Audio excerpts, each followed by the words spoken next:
नमस्कार दोस्तों, कैसे हो सब। मेरे इस नए वीडियो में आप सभी का बहुत बहुत फिर से स्वागत है। तो जैसा कि मैंने बोला था कि मैं विज्ञान के लिए भी वीडियो लेकर आऊँगा, तो आज मैं लेकर आया हूँ आप सभी के लिए विज्ञान का पहला इकाई का वीडियो। ठीक है, तो हम स्टार्ट करेंगे इकाई 1 से। तो इकाई 1, जैसे कि मैंने ब्लूप्रिंट में बताया था, इकाई 1 में क्या क्या पढ़ना था हमको। अम्ल, क्षारक एवं लवण, ये पढ़ना था। और एक और था, वो था तत्वों का आवर्ती वर्गीकरण। ठीक है, इसके बाद पढ़ेंगे। तो मैं इसमें जो वीडियो डालूंगा वो इकाई वाइज डालूंगा, क्योंकि जो ब्लूप्रिंट आपका बना है वो कैसे बना है, इकाई के हिसाब से बना है।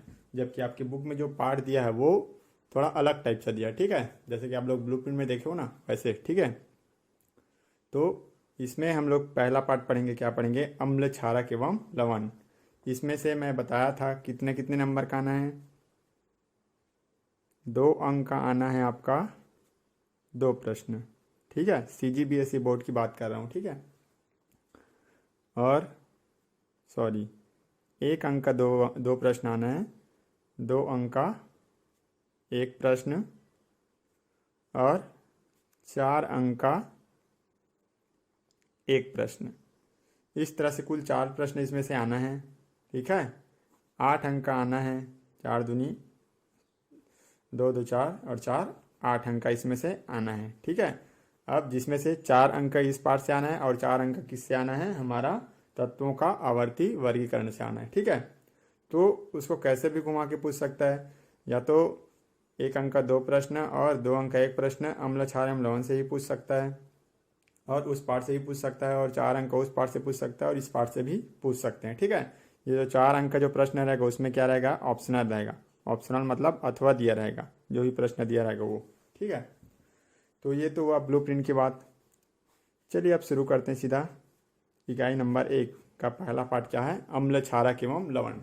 आप लोग पिछले कक्षाओं में पढ़ते हुए आ रहे हो, अम्ल क्या है, क्षारक क्या है, लवण क्या है, सब जानते भी हो। ठीक है, सिंपल तरीके से हम लोग अगर बात करें तो क्या है, अम्ल क्या है। अम्ल जिसमें स्वाद के हिसाब से पहचानते थे अभी तक, इसमें थोड़ा सा कुछ कुछ वैज्ञानिक जो बताएं उसके बारे में बात करेंगे हम लोग, कैसे है अम्ल और क्षारक और लवण। ठीक है, तो स्वाद के हिसाब से कैसे जानते थे, अम्ल क्या था, जिसमें थोड़ा सा खट्टापन रहता था, ऐसे जानते थे। ठीक है, क्षारक, क्षारक क्या था, जिसमें कसैला या कड़वाहट स्वाद रहता था। और लवण कैसे जानते थे, नमकीन जो स्वाद रहता था, ठीक है, वो क्या होता था, लवण। ऐसा टाइप से कुछ पढ़े हो आप लोग। ठीक है, इस पार्ट में हम लोग वैज्ञानिक सिद्धांत के हिसाब से बात करेंगे। ठीक है, अब ये पार्ट शुरू करने से पहले कुछ कुछ जो टर्म है उसको जान लेना बहुत जरूरी, ताकि आप लोग को ये पार्ट क्या है अच्छे से समझ आए। ठीक है, आप लोग 9वीं में भी पढ़े हो, ये जो टर्म है वो आते रहता है, आयन। ठीक है, आयन, और एक होता है आयनीकरण या आयनित, आयनन, इसी को आयोनाइजेशन भी बोलते हैं। तो आयन क्या होता है, आप लोग 9वीं क्लास में पढ़े हो, अच्छे से पढ़े हो। ठीक है, जानते भी होगे। चलिए मैं एक बार और बता देता हूँ। ठीक है, तो आयन क्या होता है, जैसे कि सामान्य अवस्था है। ठीक है, आप लोग 9वीं में पढ़े हो। ठीक है, नहीं पढ़ो तो सुन लो। सामान्य अवस्था में जो तत्व या परमाणु है, ठीक है, स्थायी अवस्था में, या जो अणु है या यौगिक यौगिक है, वो क्या रहते हैं, उदासीन रहते हैं। उदासीन रहते हैं, इसका मतलब क्या है, उसके अंदर जो इलेक्ट्रॉन है, ठीक है, और प्रोटॉन, इलेक्ट्रॉन में ऋण आवेश रहता है, आप लोग जानते हो, प्रोटॉन में धन आवेश रहता है। तो इसके अंदर जो इलेक्ट्रॉन और प्रोटॉन है, इनकी संख्या क्या रहती है, समान रहती है। समान रहती है तो क्या हो जाता है, ये एक दूसरे को क्या कर देते हैं, कैंसिल आउट कर देते हैं। कैंसिल आउट कैसे करते हैं, ये माइनस और प्लस दोनों मिलकर क्या हो जाता है, दो विपरीत आवेश आपस में मिलते हैं, ठीक है, समान संख्या में, तो क्या कर देते हैं, एक दूसरे के प्रभाव को निष्क्रिय कर देते हैं, जिससे ये क्या होता है, सामान्य अवस्था में उदासीन होता है, जो भी अणु है या परमाणु है, जो भी है। ठीक है, लेकिन जब ये अस्थायी अवस्था में आ जाते हैं, ठीक है, तो क्या होता है कि जब इसका जो इलेक्ट्रॉन है,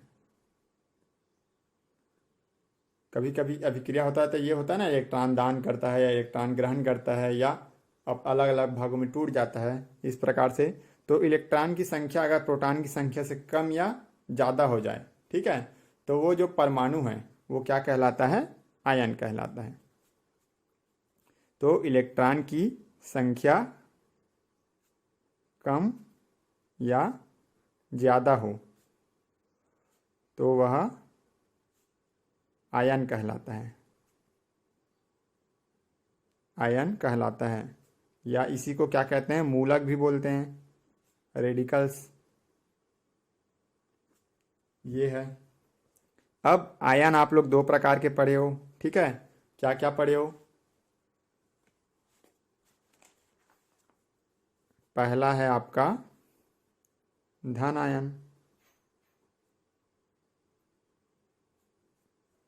इसी को बोलते हैं केट आयन। दूसरा क्या है, ऋण आयन,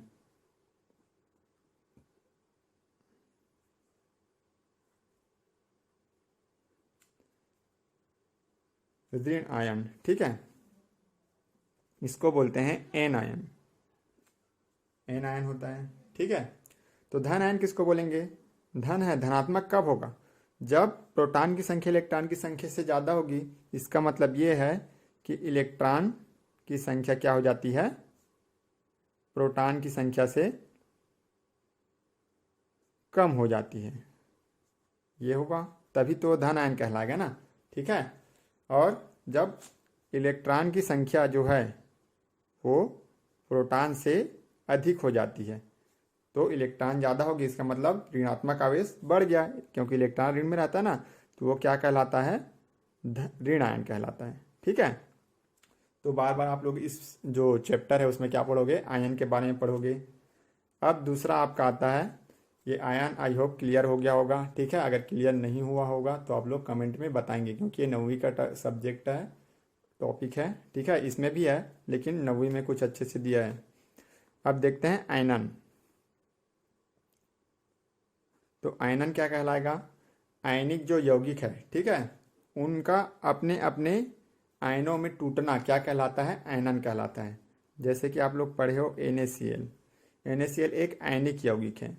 तो इसका जब अपने अपने अलग अलग मतलब जो जिस जिस से मिलकर के बना है परमाणु से या आयनों से, ठीक है, उसमें टूटना क्या कहलाता है, इसका आयनन कहलाता है। अब ये आयनन कई प्रकार से कर सकते हैं, किसी जलीय विलयन में विद्युत प्रवाहित करके भी कर सकते हैं, जलीय विलयन में घोल के भी कर सकते हैं, ठीक है, अलग अलग बहुत सारी विधियां हैं, ठीक है।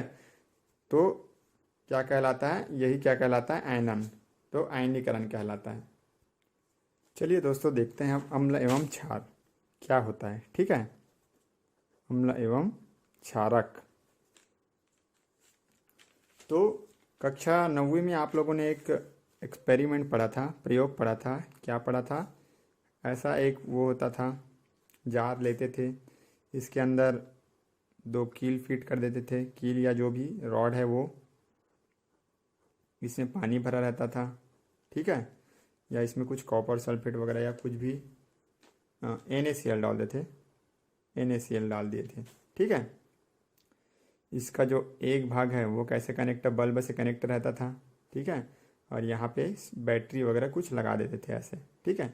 जब यहाँ से वो चालू करते थे तो क्या होता था, जो NaCl है वो आयनित होकर के अलग अलग भागों में टूट जाता था, और क्या होता था, ये जो बल्ब है वो क्या होता था, जल जाता था। इससे हमको क्या पता चला था कि आयनिक यौगिक को मिलाने पर क्या हो जाता है, शुद्ध जल क्या हो जाता है, विद्युत का सुचालक हो जाता है, ठीक है। तो जो यही जो क्रिया है वो अम्ल और क्षार के साथ भी की गई, तो हमें ये पता चला, तो वो उसके साथ भी सेम यही प्रक्रिया मतलब यही हुआ, ठीक है। इसके अंदर जैसे कि HCl क्या है, एक अम्ल है, HCl को डाल करके जब ये क्रिया किया गया, ठीक है, तो भी क्या हो गया, जल उठा। वैसे NaOH को डाल करके यही क्रिया किया गया, ये क्षार है ना और ये अम्ल है, तो इसको भी अलग अलग करके ये प्रोसेस किया गया, तब भी क्या हुआ, जो बल्ब है वो क्या हुआ, जलने लगा, ठीक है। तो इससे हमें ये बात एक समझ आ रही है कि ये जो अम्ल और क्षार हैं ये भी क्या है, एक प्रकार के आयनिक यौगिक होते हैं, ठीक है, और आयनिक यौगिकों की तरह ही ये व्यवहार करते हैं, और जल में मिलाने पर ये क्या हो जाते हैं, आयनित हो जाते हैं। आयनित हो जाते हैं इसका मतलब क्या है, ये अपने अपने आयनों में विभक्त हो जाते हैं। ठीक है, तो इसी आधार पर एक वैज्ञानिक थे, अरीनियस बोलते हैं इसको या अर्हीनियस भी बोलते हैं, अलग अलग जगह देख के आप लोग देख लेंगे। ठीक है, एक वैज्ञानिक थे, इन्होंने सन 1884 में ये बात का पता लगाया। क्या पता लगाया? मतलब इस आधार पर, ठीक है, एक कहने का मतलब अम्ल और क्षार का क्या दिया इन्होंने परिभाषा दिया। क्या परिभाषा दिया? कि उनके अनुसार अम्ल क्या है? एक ऐसा अणु है, ऐसा अणु है जो जल में आयनित होकर H+ आयन, ठीक है, इसीलिए आयन में बता दिया था, H+ आयन देता है या प्रदान करता है। ठीक है, इसका एग्जाम्पल क्या होगा? जैसे कि H2SO4, इसको अगर हम लोग जल में डालेंगे तो ये आयनित होकर क्या देगा? 2H+ और SO4 2- देगा। ठीक है, और यही जो H+ है वो क्या होता है? यही जो आयन है वही क्या करता है? विद्युत का सुचालक का काम करता है। ठीक है, इसमें टूट जाता है तो वही जो विद्युत है यहाँ से यहाँ लेकर के जाता है और इसको लेकर के फिर ये बल्ब जलने लगता है। ठीक है, वैसे ही क्षार क्या है? क्षार एक ऐसा अणु है जो जल में आयनित होकर OH- आयन देता है। ठीक है, तो इस तरह से हम लोग मतलब कि जो अरीनियस है या अरीनियस है वो उस वैज्ञानिक ने अम्ल और क्षार की परिभाषा दिया था। ठीक है, इसमें एक और चीज़ आप लोग जोड़ सकते हो या इसमें जोड़ा गया है। ठीक है, अम्ल जो है एक ऐसा अणु है जो जल में आयनित होकर H+ आयन देता है और एक ऋण आयन भी प्रदान करता है।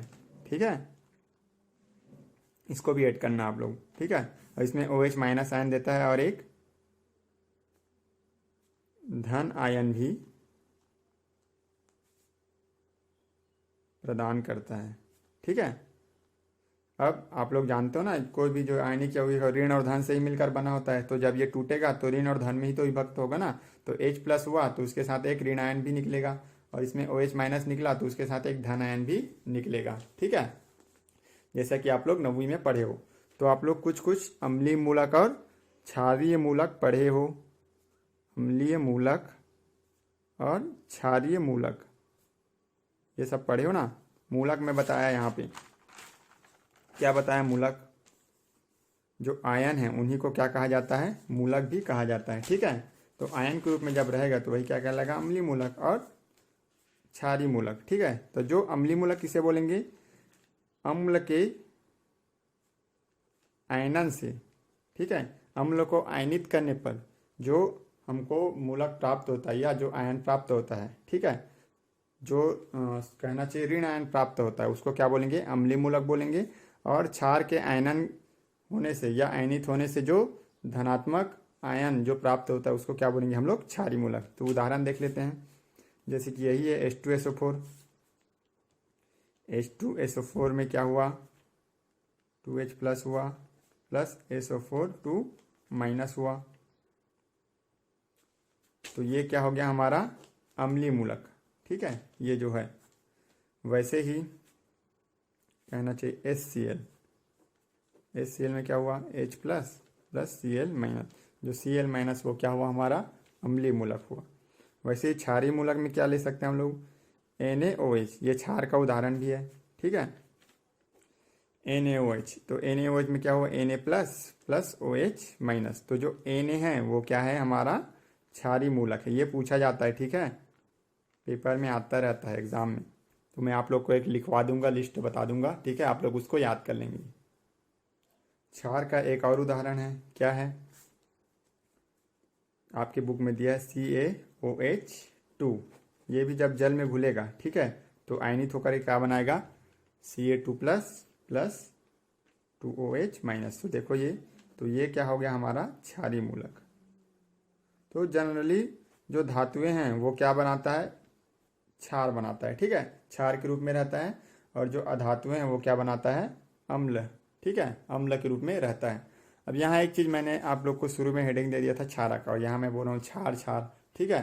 तो क्षार और क्षारक में अंतर क्या है, तो जो क्षारक है, सभी जो क्षारक हैं वो जल में घुलनशील नहीं होते हैं, लेकिन जो सभी जो क्षार हैं वो क्या होते हैं, जल में घुलनशील होते हैं। तो ऐसे क्षारक जो जल में घुलनशील होते हैं उसको क्या बोलेंगे हम लोग, क्षार बोलेंगे। और जो जल में घुलनशील, बाकी तो क्षारक है ही, जो क्षार है वो क्षारक है ही, ठीक है, लेकिन जो जल में घुलनशील होगा उसको हम लोग क्या बोलेंगे, क्षार। चलिए देखते हैं अम्ल और क्षार प्राकृतिक रूप से कहाँ कहाँ पाए जाते हैं, ठीक है। तो कुछ कुछ आप लोग के बुक में दिया है उसी को मैं बता रहा हूँ, और इसको याद रखना इंपॉर्टेंट है, पेपर में आते हैं, ठीक है, कि जो इमली है उसमें कौन सा अम्ल पाया जाता है या नींबू में, ऐसा टाइप सा। तो इसको आप लोग नोट कर सकते हैं, नोट कर लीजिए, मैं बताते जा रहा हूँ, ठीक है। तो सबसे पहले अम्ल देखते हैं किसमें किसमें मुख्य मुख्य पदार्थ जो हैं।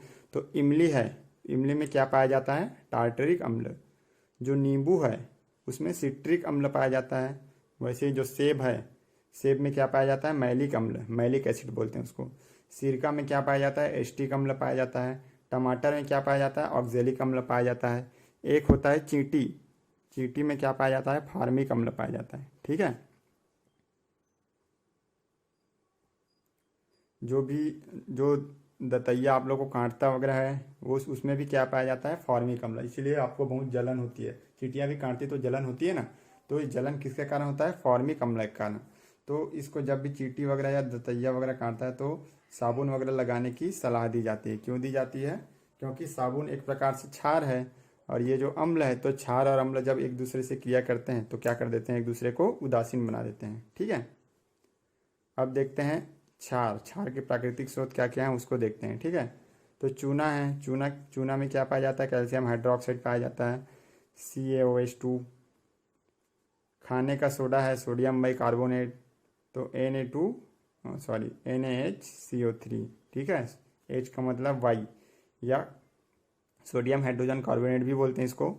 प्रति अम्ल एंटासिड है, तो मैग्नीशियम हाइड्रोक्साइड है। ये मतलब जो एंटासिड, आप लोग जब खट्टा लग रहा है, पेट में खट्टी डकार आ रही है, ऐसे बोलते हो ना, डॉक्टर एक दवाई दे चूसने के लिए, ठीक है, वही एंटासिड है। तो ये जो एंटासिड है वो उसमें क्या मिल रहता है, मैग्नीशियम हाइड्रोक्साइड मिल रहता है, MgOH, ठीक है। वैसे ही कपड़े धोने का जो सोडा है उसमें क्या पाया जाता है, सोडियम कार्बोनेट, Na2CO3, ये होता है। इसके अलावा और बहुत सारी जो चीज़ें हैं उसमें भी पाया जाता है, ठीक है, लेकिन ये कुछ कुछ मुख्य मुख्य जो आप लोग की बुक में दिया है उसको मैं बता दिया हूँ, तो इसको आप लोग याद रखोगे। इसके अलावा अन्य अम्ल जो हैं आप लोग जानते हो क्या क्या है, सल्फ्यूरिक अम्ल है, और क्या है, नाइट्रिक अम्ल है, हाइड्रोक्लोरिक अम्ल है। इसके अलावा जो क्षार है वो क्या क्या है, अमोनियम हाइड्रोक्साइड है, सोडियम हाइड्रोक्साइड है, और पोटेशियम हाइड्रोक्साइड भी हैं, ठीक है। चलिए ये तो हो गया अम्ल और क्षार किसमें किसमें कैसे प्राकृतिक रूप से पाए जाते हैं, ठीक है। अब देखते हैं अम्ल और क्षार की पहचान कैसे करेंगे, ठीक है। आप लोग लिटमस पेपर का नाम तो सुने होंगे आप लोग, ठीक है। लिटमस पेपर ये क्या करता है, जो लाल लिटमस रहता है वो नीला हो जाता है, किसमें, क्षार में, ठीक है। क्षार को क्या कर, क्षार में क्या होता है, लाल से नीला, और अम्ल में नीले से लाल। तो लिटमस जो पेपर है वो नीले लिटमस, अम्ल जो है वो नीले लिटमस को लाल कर देता है, और क्षार क्या है, लाल लिटमस को नीला कर देता है, ठीक है। तो ये जो लिटमस पेपर है वो क्या है, क्या चीज़ है, किस बारे में है, ठीक है, देखते हैं उसी को। तो इसी को क्या बोलते हैं हम लोग, सूचक बोलते हैं। तो ये लिटमस पेपर से हमें कोई भी पदार्थ है, अम्ल है या क्षार है या उदासीन है, इस बारे में जानकारी मिल रही है ना। तो सूचक किसको बोलेंगे, सूचक वह पदार्थ है, वह पदार्थ जिससे हमें किसी पदार्थ के अम्ल या क्षार होने की सूचना मिलती है या जानकारी मिलती है, उसको क्या बोलते हैं हम लोग? सूचक बोलते हैं। ठीक है, तो सूचक मुख्य रूप से 3 प्रकार के होते हैं या 2 ही प्रकार के बोल सकते हैं। क्या क्या? प्राकृतिक सूचक,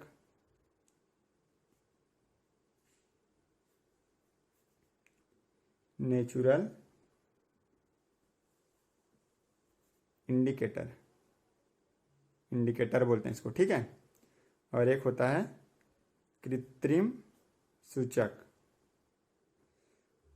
अब इसके अंतर्गत हम लोग 2 प्रकार के बोल सकते हैं। एक तो कलर जो चेंज करके हमको जो सूचना प्रदान करेगा वो भी आ सकता है, और गंध बदल के, ठीक है, अपना जो गंध है, जैसा भी वो गंध है उसको बदलने के बाद हम लोग को सूचना प्रदान करे तो वो क्या हो गया? घ्राण सूचक बोलते हैं या गंध सूचक बोलते हैं। ठीक है, तो उसके अंतर्गत डाल सकते हैं, या गंध सूचक को हम लोग अलग भी रख सकते हैं, गंध या घ्राण सूचक बोलते हैं। इसको ऑल फैक्ट्री बोलते हैं, ऑल फैक्ट्री इंडिकेटर। तो सूचक इंपॉर्टेंट है। आप लोग, मैं जो जो चीज़ इसमें बता रहा हूँ इंपॉर्टेंट चीज़ ही बता रहा हूँ। ठीक है, आप लोग कॉपी पेन लेके बैठेंगे और नोट करते जाएंगे सभी चीज़ों को। तो ऑल फैक्ट्री इंडिकेटर। वैसे कृत्रिम सूचक क्या है? तो कृत्रिम सूचक सिंथेटिक भी बोलते हैं इसको, सिंथेटिक इंडिकेटर। चलिए बारी बारी से जानते हैं ये जो तीनों सूचक है वो क्या क्या चीज़ें हैं। ठीक है, तो चलिए बारी बारी से समझते हैं कि ये तीनों सूचक होते क्या हैं। ठीक है, तो पहला क्या है हमारा? प्राकृतिक सूचक। तो ऐसे सूचक जो प्रकृति द्वारा प्राप्त होते हैं, सिंपल है। ठीक है, उसको क्या बोलेंगे? प्राकृतिक सूचक। तो जैसे ही क्या है प्राकृतिक सूचक? जो हल्दी है, हमारे घर में हल्दी रहता है ना, ये प्राकृतिक रूप से मिल जाता है। लाल जो पत्ता गोभी है उसका रस निकाल के इसका सूचक के रूप में उपयोग करते हैं, तो ये क्या हो गया? प्राकृतिक हो गया। वैसे ही गुड़हल, ठीक है, तो गुड़हल का जो फूल आप लोग दशमत जानते हो ना, वो है। ठीक है, तो ये सूचक। चलिए तो देखते हैं ये सब चीज़ सूचक कैसे कैसे और अम्ल और क्षार में किस तरह से व्यवहार करते हैं। ठीक है, तो प्राकृतिक सूचक का पहला जो है वो क्या है? हल्दी है। तो हल्दी का जो वास्तविक रंग कैसा होता है? पीला। जब इसमें अम्ल मिलाया जाता है, ठीक है, इसके जली विलयन में, तो क्या हो जाता है? ये पीला कलर का रहता है, मतलब अपना रंग परिवर्तित नहीं करता है। लेकिन जब क्षार में इसको मिलाया जाता है, ठीक है, या क्षार को इसमें मिलाया जाता है, तो ये क्या हो जाता है? उसका रंग बदल करके गहरा भूरा लाल हो जाता है। तो हम लोग समझ जाएंगे कि अगर पीला रहेगा तो वो क्या है? अम्ल है, और जब ये गहरा भूरा लाल हो जाएगा तो वो क्या है? क्षार है। वैसे ही लाल पत्ता गोभी का रस कैसा होगा? वास्तविक रंग कैसा है? तो इसका जामुनी या बैगनी कलर का रहता है। ठीक है, लेकिन जब अम्ल में मिलाएंगे तो ये कैसा हो जाता है? लाल कलर का हो जाता है, और क्षार में मिलाएंगे तो क्या हो जाता है? ये हल्का पीला हरा हो जाता है। ठीक है, हल्का पीला हरा आप लोग जानते हो ना, वैसे टाइप सा। फिर होता है गुड़हल। गुड़हल जो आप लोग दशमत देखते हो, आप लोग के घर के आसपास भी होगा, तो उसका रंग कैसा रहता है? गहरा भूरा। जब इसको उबाल करके बना लेते हैं ना, तो क्या हो जाता है? गहरा भूरा हो जाता है, या लाल, जो भी आप लोग फूल भी ले सकते हो।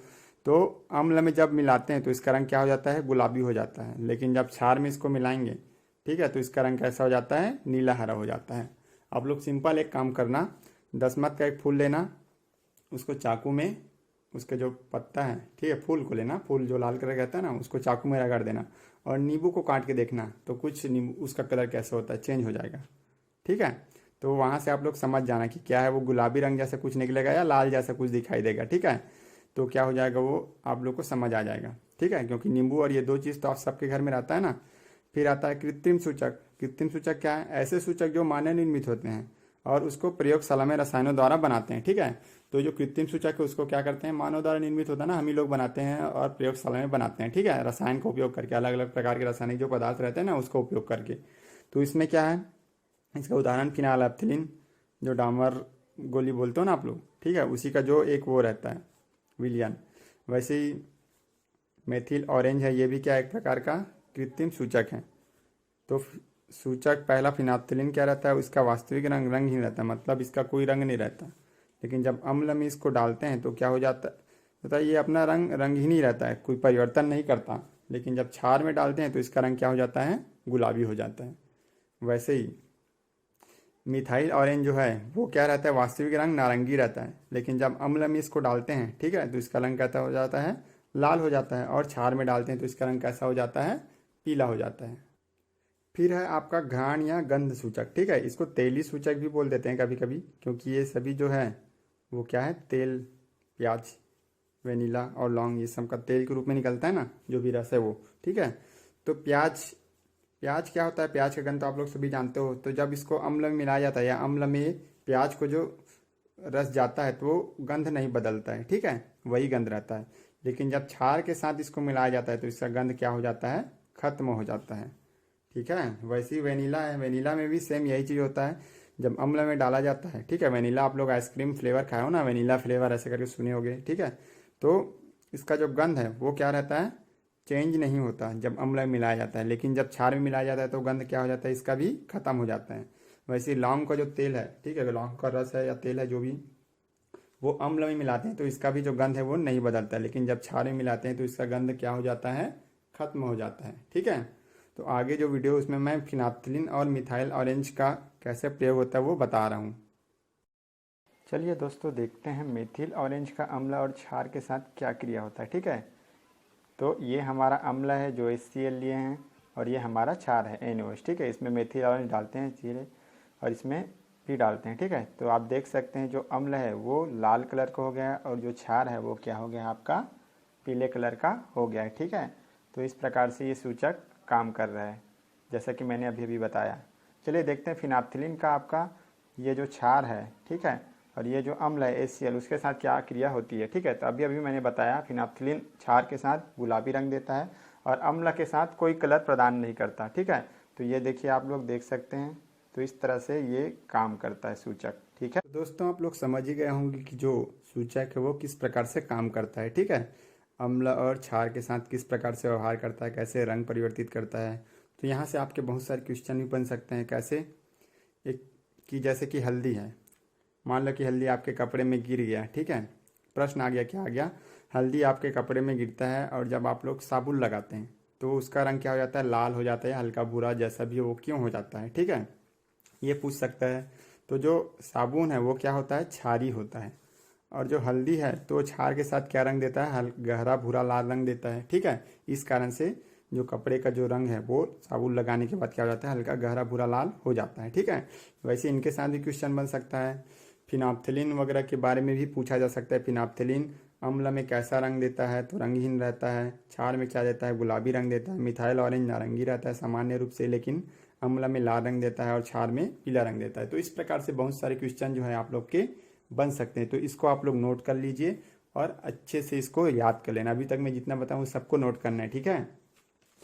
चलिए देखते हैं, अब अम्ल और क्षार की पहचान करना तो हमको आ गया है, ठीक है। इसमें से कुछ कुछ क्वेश्चन और बन जा सकता है, जैसे कि आपकी बुक में जो दिया है कि अचार को तांबे एल्यूमिनियम के बर्तन में क्यों नहीं रखा जाता, क्यों नहीं रखा जाता होगा, क्योंकि वो जो अचार है वो अम्लीय प्रकृति का होता है, और तांबे और एल्यूमिनियम क्या होते हैं, धातु होते हैं, ठीक है, एक प्रकार से। तो उनके साथ क्रिया करके ये क्या हो जाएगा, अचार खराब कर सकता है या विषैला पदार्थ भी बना सकता है, इसलिए इसमें नहीं रखा जाता है, ठीक है। तो और कुछ कुछ क्वेश्चन है उसको आप लोग करके देखेंगे, ठीक है, अपने से करके देखिए, सोचिए, मैं समझाया हूँ उसके हिसाब से समझिए। अब देखते हैं अम्ल एवं क्षार के रासायनिक गुणधर्म। चलिए दोस्तों देखते हैं अम्ल व क्षार के रासायनिक गुणधर्म, ठीक है। रासायनिक गुणधर्म मतलब अलग अलग रसायनों के साथ की अभिक्रिया करके किस तरह से व्यवहार करते हैं, किस तरह से क्या क्या चीज़ बनाते हैं, ठीक है। तो अब पहला पॉइंट हमारा जो है वो क्या है, अम्ल एवं क्षार का धातुओं के साथ क्रिया। धातुओं के साथ अम्ल और क्षार कैसे टाइप से क्रिया करते हैं, क्या बनाते हैं, उसको देखते हैं, ठीक है। तो अम्ल से क्या क्रिया करते हैं, जब अम्ल और धातु आपस में क्रिया करते हैं तो क्या बनाते हैं, लवण धन हाइड्रोजन। लवण जानते हो आप लोग, जैसे एक प्लस आवेश और एक माइनस आवेश दोनों आपस में मिलते हैं तो लवण का निर्माण करते हैं, ठीक है, जिसमें सामान्यतः एक अधातु होता है और एक धातु होता है। तो इसमें क्या है, जैसे कि हाइड्रोक्लोरिक अम्ल जो है वो जिंक के साथ क्या करेगा, क्रिया करेगा। तो हाइड्रोक्लोरिक अम्ल क्या हुआ, एसिड हुआ, और जिंक क्या हुआ, धातु हुआ। तो ये आपस में क्रिया करके क्या बनाते हैं, हाइड्रोजन गैस मुक्त करते हैं और जिंक क्लोराइड का निर्माण करते हैं, ठीक है। तो इस तरह से अम्लधन धातु क्या बनाता है, लवण और हाइड्रोजन। इस तरह से आप लोग और जो पिछले कक्षाओं में पढ़े होंगे इस तरह से समीकरण, ठीक है, अम्ल का धातुओं के साथ, वैसे हाइड्रोक्लोरिक अम्ल का जो कोई कुछ और अन्य धातुओं के साथ, उसको आप लोग लिख लिख के देखेंगे। दूसरा क्या है, क्षार के साथ क्रिया। क्षार के साथ जो धातुओं की क्रिया है वो कैसे होती है उसको देखते हैं, ठीक है। तो इसके लिए एक क्रियाकलाप है, एक क्रियाकलाप है। कैसे करेंगे क्रियाकलाप? इसमें आप लोग एक परख नली ले लेंगे, ठीक है, परख नली लेंगे, इसमें जिंक के कुछ टुकड़े डाल देंगे और इसी के अंदर जो जल मतलब कि लिक्विड वाला क्या डाल देंगे आप लोग? Sodium hydroxide. ये जो टुकड़े हैं वो किसके हैं? जिंक के हैं, जो ठोस अवस्था में। यहाँ एस लिखा है, इसका मतलब क्या है? ये सॉलिड है। और ये एक्वा, एक्वा मतलब जल होता है, जलीय विलयन, ठीक है। तो NaOH का क्या है? ये जलीय विलयन। तो जब इसको इसमें डालते हैं तो दोनों आपस में अभिक्रिया करते हैं, ठीक है, आपस में एक ऊष्माक्षेपी अभिक्रिया करते हैं, गर्म होता है, ठीक है। तो गर्म करने पर क्या हो जाएगा? किसका निर्माण कर लेंगे? ये सोडियम जिंकेट का निर्माण कर लेते हैं। जो अंदर में जो रहता है ना, वो किसका निर्माण कर लेता है? सोडियम जिंकेट का, और हाइड्रोजन गैस मुक्त करती है। तो जब ऊपर में हम लोग यहाँ पे कुछ रख के देखेंगे ना, ये ऐसे,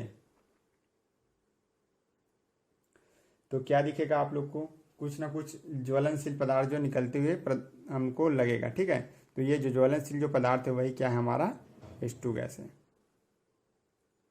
तो इसका जो अभिक्रिया उसकी कैसे लिख सकते हैं? सोडियम हाइड्रोक्साइड जो कि क्या है? एक क्षार है, उसको जब हम लोग जिंक जो कि क्या है? धातु है, के साथ अभिक्रिया कराते हैं तो क्या बनता है? हमारा सोडियम जिंकेट बनता है और हाइड्रोजन गैस मुक्त होती है। तो हाइड्रोजन गैस दोनों में मुक्त हो रहा है। कुछ जो धातुएं हैं, ठीक है, वो क्षार के साथ क्रिया करके भी लवण और हाइड्रोजन बनाते हैं, जैसे कि अम्ल बनाते हैं ना, वैसे, ठीक है। कुछ धातुएं, सभी नहीं, ठीक है। दूसरा देखते हैं, अम्ल जो है धातु कार्बोनेट और धातु हाइड्रोजन कार्बोनेट के साथ कैसे क्रिया करते हैं? तो कार्बोनेट मतलब क्या है? CO3 के साथ जब मिलकर धातुएं मिलकर के यौगिक बनाएगा, ठीक है, तो उसको धातु कार्बोनेट बोलेंगे। और HCO3 के साथ मिलकर के बनाएगा, उसको क्या बोलेंगे? हाइड्रोजन कार्बोनेट, ठीक है। यहाँ हाइड्रोजन आ गया तो यहाँ कार्बोनेट, तो हाइड्रोजन कार्बोनेट, हाइड्रोजन नहीं तो कार्बोनेट बस रहेगा, ठीक है। तो उसके साथ अभिक्रिया करके कैसे करता है? तो इसके लिए भी एक एक्सपेरिमेंट है, तो देख लेते हैं, एक्सपेरिमेंट भी थोड़ा सा समझ लेते हैं, ठीक है। तो क्या करना, आप लोग क्या करेंगे? हम लोग लेंगे एक परख नली, ठीक है, इस तरह से स्टैंड में इसको फिट कर लेंगे, ऐसे कुछ इस तरह से। ये हुआ। ये परख नली में हम लोग अंदर में क्या लेंगे? यहाँ तनु HCl, तनु मतलब थोड़ा सा जल। इसमें क्या हो जाता है? जल की सांद्रता अधिक होती है और अम्ल की सांद्रता क्या होती है? कम रहती है, ठीक है, पतला रहता है। तनु मतलब पतला होता है। इसके अंदर हम लोग क्या लेंगे? सोडियम कार्बोनेट, ये ले लेंगे, ठीक है, क्योंकि हमको अम्ल का किसके साथ क्रिया करना है? कार्बोनेट के साथ करना है, ठीक है, धातु कार्बोनेट के साथ। तो सोडियम क्या हो गया? धातु हो गया, कार्बोनेट आ गया ना, ये देखो। तो HCl अम्ल है, अम्ल का क्या कर रहे हैं? धातु कार्बोनेट के साथ क्रिया कर रहे हैं, तो इसमें सोडियम कार्बोनेट ले लेंगे, ठीक है। यहाँ इसको कार कैसे बंद कर देंगे ताकि बाहर से कुछ नहीं जा सके और अंदर से भी कुछ बाहर डायरेक्टली ना जा सके। यहाँ पे क्या लगा देंगे? थिसिल की कुछ चीज़ यहाँ डालना रहेगा, जैसे कि अम्ल को ही डालना है या सोडियम कार्बोनेट के यहाँ से डालना है तो यहाँ से डालेंगे, ठीक है। जैसे मिट्टी तेल वगैरह डालते हो ना दूसरे डिब्बे में, तो ऐसे बना रहता है, वही चीज़ है, ठीक है। इसको थिसिल की बोलते हैं। ये कार का हो गया। अब यहाँ से एक और पाइप लेकर के हम लोग क्या करेंगे? इसको ऐसे निकालेंगे, पाइप लेकर के एक दूसरी परख नली में यहाँ रख देंगे, ऐसे कुछ, ठीक है। तो ऐसा कुछ रखने के बाद यहाँ देखेंगे ऐसा कुछ डूबा रहेगा, चूने का जो पानी डाल देंगे इसमें, चूने का पानी। चूने का पानी इसलिए डाला जा रहा है क्योंकि देखिए आप लोग, Na2CO3 जो है HCl के साथ क्रिया करके क्या क्या बना रहा है? लवण बना रहा है, तो NaCl बना रहा है, फिर CO2 बना रहा है और H2O बना रहा है, ठीक है। तो जब चूने का पानी जो CO2 है, कार्बन डाइऑक्साइड, वो चूने के पानी को क्या कर देता है? दूधिया कर देता है। तो उस चूने के CO2 का परीक्षण करने के लिए हम लोग क्या करें? यहाँ पे चूने का पानी ले रहे हैं, ठीक है। तो यहाँ से जब जैसे जाएगा CO2, तो इस जो चूने के पानी में जाएगा तो इसको दूधिया कर देगा, तो हम लोग समझ जाएंगे कि क्या है, ये एक प्रकार से कार्बन डाइऑक्साइड ही है, ठीक है। तो यहाँ अभिक्रिया कैसे हो रहा है? देखो, NO2CO3 है जो सॉलिड अवस्था में है, ठीक है, सॉलिड मतलब ठोस अवस्था में, वो HCl के साथ क्रिया करके क्या बना रहा है? लवण बना रहा है, NaCl, और क्या दे रहा है? पानी दे रहा है, जो बोला था पहले, और CO2 दे रहा है। वैसे जो बाइकार्बोनेट है, सोडियम बाइकार्बोनेट, खाने का सोडा बोलते हैं ना, बेकिंग सोडा, वो HCl के साथ क्रिया करके क्या बना रहा है? NaCl, सेम चीज़ बना रहा है वही, ठीक है।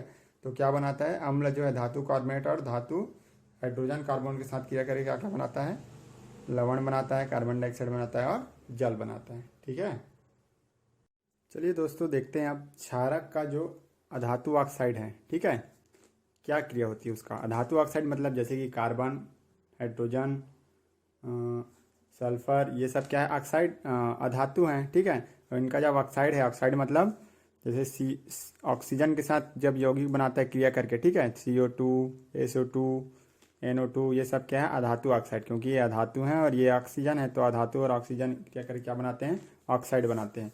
तो जो क्षारक है वो अधातु ऑक्साइड के साथ क्रिया करके, जैसे कि carbon dioxide, sulphur dioxide, nitrogen dioxide, ये सब चीज़ के साथ क्रिया करके, ठीक है, कार्बन मोनोऑक्साइड भी आ सकता है, क्या बनाते हैं।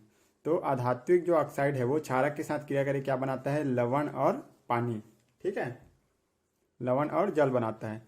तो जैसे कि सल्फर डाइऑक्साइड है, ठीक है, वो गैसियस अवस्था में है, उसको क्षारक जो कि सोडियम हाइड्रोक्साइड है उसके साथ क्रिया कराते हैं तो क्या बनता है, Na2SO3, सोडियम सल्फाइड, ठीक है, SO3 मतलब सल्फाइड, और H2O बनता है, जल बनता है। ठीक है, तो जो Na2SO3 है, जो सोडियम सल्फाइड, वो क्या है, एक लवण है, और जल क्या है, आप जानते हो जल को, तो ठीक है।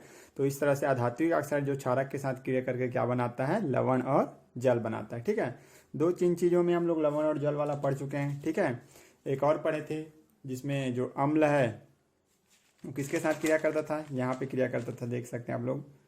अम्ल जो है धातु के साथ क्रिया करके लवण और हाइड्रोजन बनाता था। ठीक है, और यहाँ लवण और जल बना रहा है। ठीक है, हाइड्रोजन की जगह में क्या आ गया, यहाँ पे जल आ गया। ठीक है, अब देखते हैं अम्ल और क्षार की आपस में अभिक्रिया कैसे होती है, क्या होता है। आप लोग पढ़ते हैं और इसको तो कई बार पढ़ चुके हो पिछले कक्षा में। तो अम्ल और जो क्षार है वो आपस में अभिक्रिया करके क्या बनाते हैं, लवण और पानी। तो अम्ल धन क्षार बाबा लवण धन पानी, ये पढ़े हो। ठीक है, जैसे कि अम्ल क्या हो गया, HCl हो गया, AQ मतलब जली विलयन, ठीक है, एक्वा। क्षार NaOH जो क्या है, जली विलयन है, इन दोनों आपस में क्रिया करेंगे तो क्या बनता है, NaCl, ठीक है, सोडियम क्लोराइड, और जल H2O लिक्विड, ठीक है, L मतलब लिक्विड। यही जो अभिक्रिया है वो क्या कहलाता है, हमारा उदासीनीकरण अभिक्रिया। तो ये आता है एग्जाम में, उदासीनीकरण अभिक्रिया क्या है, उदाहरण सहित समझाइए, बताइए। तो अम्ल और क्षार आपस में मिलकर लवण और जल का निर्माण करते हैं, इसे ही क्या कहा जाता है, उदासीनीकरण अभिक्रिया कहा जाता है। तो इसका एग्जाम्पल क्या लिखोगे, पहले तो इसको लिख देना, इसका परिभाषा लिखना, उसके बाद इसको लिखना, उसके बाद ये जो उदाहरण है उसको लिखना है। ठीक है, तो ये इंपॉर्टेंट है।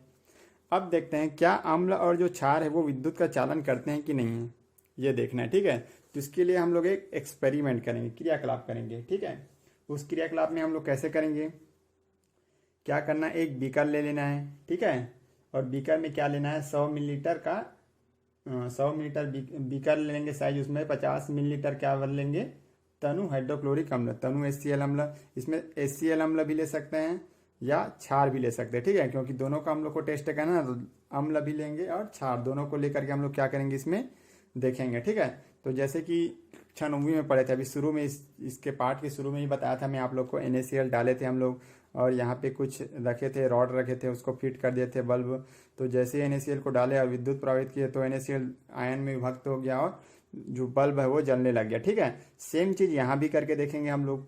तो यहाँ करेंगे तो क्या होता है, HCl डालते हैं यहाँ पे। ठीक है, HCl क्या है, अम्ल है, और ये जो आल्पिन है, ठीक है, ये आल्पिन आपस में जुड़ा हुआ नहीं है, ये अम्ल के द्वारा जुड़ा हुआ है आपस में। ठीक है, तो ये डायरेक्टली तो नहीं जुड़ा है ना, अम्ल के द्वारा जुड़ा हुआ है। तो क्या करते हैं, जैसे ही हम लोग स्विच करते हैं, स्विच को ऑन करते हैं, तो क्या होता है, विद्युत धारा इधर प्रवाहित होने लगती है। प्रवाहित होने के बाद ये जो अम्ल है वो आयनित हो जाता है, HCl। ठीक है, आयनित होने के बाद क्या हो जाता है, जो बल्ब जो विद्युत धारा है उसको लेकर के इस पिन के पास, आल पिन के पास ले जाता है वो, और यहाँ से फिर कनेक्टर हो गए, वो क्या हो जाता है, जो बल्ब है वो क्या हो जाता है, जलने लग जाता है। तो इससे हम लोग को क्या समझ आ रहा है कि जो अम्ल है वो भी क्या करता है, आयनिक यौगिक की तरह व्यवहार करने लगता है। ठीक है, इसका मतलब ये है कि जो अम्ल और क्षार है वो सेम चीज़ क्षार के साथ करके जब देखेंगे, ठीक है, तो NaOH के साथ भी यही चीज़ होता है। तो इससे हमको क्या पता चल रहा है, जो अम्ल और क्षार है वो विद्युत का क्या करते हैं, चालन करते हैं, क्योंकि ये एक प्रकार से आयनिक यौगिक है, और आयनिक यौगिक सामान्यतः विद्युत के क्या होते हैं, जल में जलीय विलयन, जो आयनिक यौगिक का जलीय विलयन है वो सामान्यतः विद्युत का क्या होता है, सुचालक होता है। ठीक है, चलिए दोस्तों, तो जैसा कि हम लोगों ने पढ़ा था अभी थोड़ा देर पहले, एक वैज्ञानिक अरीनियस ने बताया था कि अम्ल एक ऐसा अणु है जो कि जलीय विलयन में धन आवेशित हाइड्रोजन, ठीक है, तथा एक ऋण आवेशित आयन में वियोजित होता है। वियोजित मतलब टूटता है या विभक्त हो जाता है, ठीक है। वैसे ही क्षार क्या है, जलीय विलयन में क्या हो जाता है, ऋण आवेशित हाइड्रोक्साइड आयन और एक धन आवेशित आयन में क्या हो जाता है, वियोजित हो जाता है या विभक्त हो जाता है या टूट जाता है, ठीक है। इसको क्या बोलते हैं हम लोग, अम्ल और क्षार। ये किसके हिसाब से था, एक वैज्ञानिक अरेनियस के हिसाब से या अरेनियस के हिसाब से। इनको 1903 में इसी खोज के लिए क्या दिया गया था, नोबेल प्राइज दिया गया था, नोबेल पुरस्कार दिया गया था वैज्ञानिक अरेनियस को, ठीक है। तो इसने इतना बड़ा खोज किया था ना। अब देखते हैं क्या सभी यौगिक जिनमें हाइड्रोजन है वे अम्ल हैं, क्योंकि इनके अनुसार तो वही है ना कि जलीय विलयन में जो हाइड्रोजन आयन देता है और एक ऋण आवेशित आयन देता है वही क्या है, मतलब अम्ल है, ठीक है। तो क्या सभी यौगिक जिनमें हाइड्रोजन है वे अम्ल हो सकते हैं, ऐसा हो सकता है क्या। तो चलिए एक और यौगिक लेते हैं, ग्लूकोस। ग्लूकोस का नाम तो आप लोग जानते हो, इसका जो अनुसूत्र है C6H12O6 होता है, ठीक है। तो जैसे ये वाला जो अभिक्रिया किए अभी, ठीक है, अभिक्रिया नहीं एक्सपेरिमेंट किए, इसमें अम्ल या क्षार डाल के देखे तो ये क्या हुआ, अपने H+ आयन में टूट गया और क्या हुआ, विद्युत धारा प्रवाहित होने लगी। सेम यही चीज तनु अम्ल या क्षार के जगह में क्या डाले हम लोग, ग्लूकोज का विलयन डाले, ठीक है। तो जब ग्लूकोज का विलयन इसमें डाले तब देखा गया कि जो ये बल्ब है वो नहीं जल रहा था, ठीक है। जो अम्ल और क्षार में जल रहा था ना, तो इसमें नहीं जल रहा था। इसका कारण ये हो सकता है कि ये जो इसको जब जल में डाला गया तो ये H+ आयन नहीं दे रहा था, ठीक है। और हमने अभी अभी परिभाषा में पढ़ा कि अम्ल वे पदार्थ होते हैं जो H+ जलीय जल में डालने पर H+ आयन प्रदान करते हैं, यही पढ़े थे ना, ठीक है। तो ये H+ आयन नहीं दे रहा था, इसीलिए इसमें विद्युत का प्रवाह नहीं हो रहा था, और विद्युत का प्रवाह नहीं हो रहा था इसलिए बल्ब नहीं जल रहा था, ठीक है। तो इससे तो हम लोग ये जरूरी नहीं है कि सभी यौगिक जिनमें हाइड्रोजन है वे अम्ल हो सकते हैं, ठीक है, क्योंकि इसमें हाइड्रोजन तो है ना, तो ये भी अम्ल की तरह व्यवहार करना चाहिए, लेकिन वैसा तो नहीं किया ये, ठीक है। तो ग्लूकोज अम्ल नहीं है, ठीक है। तो हम ये नहीं कह सकते कि जिसमें सभी यौगिक जिनमें हाइड्रोजन है वे अम्ल हैं, ठीक है। ये किस पर निर्भर करता है, उसके आयनन, जिसमें हाइड्रोजन आयन जो विभक्त होता है हाइड्रोजन आयन में, ठीक है, तभी हम लोग उसको क्या बोलेंगे, अम्ल बोलेंगे। तो बार बार हम लोग बोल रहे हैं कि जो अम्ल है वो जलीय विलयन में घुल करके H+ आयन देता है, ठीक है। तो एक प्रश्न यहाँ पे ये उठ रहा है कि क्या अम्ल केवल जलीय विलयन में ही आयन उत्पन्न करते हैं, ठीक है। अगर सूखा रहेगा तो आयन उत्पन्न नहीं करेगा क्या, ऐसा कुछ हो सकता है क्या, ठीक है। तो इसके लिए एक्सपेरिमेंट है, ठीक है। तो एक्सपेरिमेंट में मैं नहीं जा रहा हूँ, तो मैं यहाँ सीधा आपको आंसर बता रहा हूँ, ठीक है। तो अम्ल केवल जलीय विलयन में ही आयन उत्पन्न करते हैं, ठीक है। यहाँ क्या हट जाएगा, तो क्या आएगा, हाँ, इसका उत्तर क्या आएगा, हाँ। तो अम्ल केवल जलीय विलयन में ही आयन उत्पन्न करते हैं, सूखे में नहीं, ठीक है। तो उसको एक्सपेरिमेंट करके आप लोग देख सकते हैं, आपके बुक में दिया हुआ है, ठीक है। तो इसमें मैं नहीं जाऊँगा, सीधा इसका आंसर बताता हूँ, हाँ, क्यों अम्ल केवल जलीय विलयन में ही आयन उत्पन्न करते हैं, ठीक है। तो जब जलीय विलयन में H+ आयन मिलता है तो वो क्या होता है, अम्ल होता है, और जब OH- आयन मिलता है तो क्या होता है, क्षार होता है, ठीक है। अब देखते हैं प्रबल अम्ल और प्रबल क्षार, दुर्बल अम्ल और दुर्बल क्षार, ये सब होते क्या हैं, ठीक है। तो ऐसे अम्ल, ठीक है, प्रबल अम्ल क्या है, ऐसे अम्ल जिसके अणु जल में पूर्णतः आयनित होते हैं, प्रबल अम्ल कहलाते हैं। पूर्णतः आयनित होते हैं मतलब पूरी तरह से अलग अलग टूट जाते हैं, जब उसको जल में मिलाया जाता है अम्ल को तो पूरी तरह से अलग अलग अपने दो भागों में टूट जाते हैं, आयनित हो जाते हैं, ठीक है। तो उसको क्या कहा जाता है, प्रबल अम्ल कहा जाता है। जैसे कि HCl है, H2SO4 है।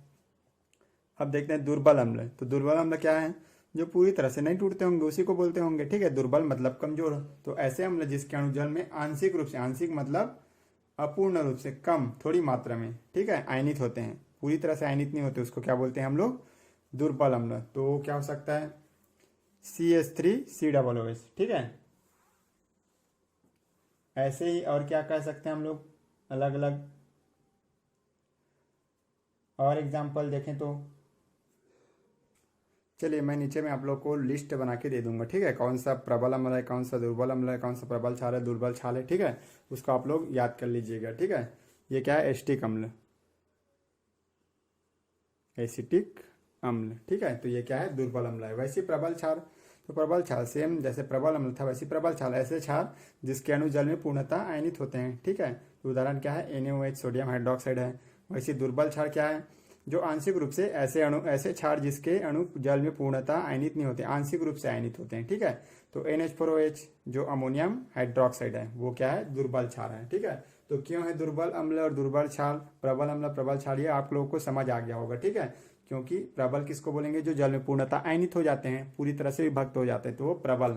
ठीक है, जो पूरी तरह से विभक्त नहीं हो पाते, ठीक है, नहीं हो पा रहे हैं, कमजोर हैं, दुर्बल हैं, इसलिए विभक्त नहीं हो पा रहे हैं। ठीक है, तो ये क्या हो गया, इसका एग्जाम्पल हो गया और परिभाषा हो गई। ठीक है, तो दोस्तों ये कुछ उदाहरण हैं प्रबल अम्ल प्रबल क्षार दुर्बल अम्ल और दुर्बल क्षार के, तो इसको आप लोग नोट कर लीजिए, इसको याद कर लीजिएगा। ठीक है, इससे कुछ प्रश्न पूछे जा सकते हैं कि ये कौन सा प्रबल अम्ल है, कौन सा प्रबल क्षार है, 1 नंबर 2 नंबर तो आना ही है। ठीक है, जो MgOH2 है उसको क्या बोलते हैं, एंटासिड भी बोलते हैं। ठीक है, एक प्रकार का दुर्बल क्षार है, एंटासिड या प्रति अम्ल भी बोलते हैं। ठीक है, तो आप लोग को जब मैं शुरू में एक बार बताया था अभी कि आप लोग को जब पेट में खट्टा ढकार आता है या कुछ जलन होती है, ठीक है, अम्लता बढ़ जाती है, तो क्या दिया जाता है, एंटासिड दिया जाता है। ठीक है, तो एंटासिड में क्या मिला होता है, ये मैग्नीशियम हाइड्रोक्साइड ही मिला होता है। ठीक है, तो ये प्रश्न पूछा जा सकता है। ठीक है, तो आज की वीडियो में मैं इतना ही बता रहा हूँ। ठीक है, अगले वीडियो में मैं डिस्कस करूँगा कि pH मान क्या होता है, pH का हमारे दैनिक जीवन में महत्व क्या है। ठीक है, और जो लवण है उसके बारे में डिस्कस करूँगा, और जो अम्ल वर्ष है, 4 टॉपिक जो बच गया है, अम्ल वर्ष लास्ट टॉपिक है, उसके बारे में मैं डिस्कस करूँगा। ठीक है, तो आज का वीडियो अगर अच्छा लगा हो तो लाइक कीजिए और शेयर कीजिए, सब्सक्राइब कीजिए। ठीक है, थैंक यू।